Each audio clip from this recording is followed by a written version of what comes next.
న్యాయం అమ్ముడుపోతున్న లోకంలో ఉన్నావా? నీకు అండగా ఎవరూ లేరని నిరాశ చెందుతున్నావా? అయితే నిరాశపడకు. ఎందుకంటే నీ మొరవినే ఒక గొప్ప పాలకుడు ఉన్నాడు. ఆయన నీతి సూర్యునిలా ప్రకాశిస్తుంది.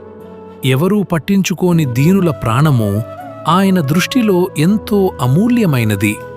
అలానే అన్యాయపు సంకెళ్లను తెంపి బాధితులకు ఆయన విడుదలనిస్తాడు. ఆయన పాలనలో నీ జీవితం ఎడారిలో చిగురించిన మొక్కలా పచ్చగా మారుతుంది. తరతరాల వరకు నిలిచిపోయే ఆశీర్వాదం నీ సొంతం కాబోతోంది. కాబట్టి ధైర్యంగా ఉండు. లోకాన్ని పాలించే దేవుడే నీకు రక్షకుడిగా ఉన్నాడు. నీకు రావలసిన న్యాయం, గౌరవం ఖచ్చితంగా నీకు దక్కుతాయి. అలాగే ఆయన ఆశీర్వాదం నీ జీవితంలో ఒక కొత్త వసంతాన్ని తెస్తుందనే విషయాన్ని ఎప్పటికీ మర్చిపోకు.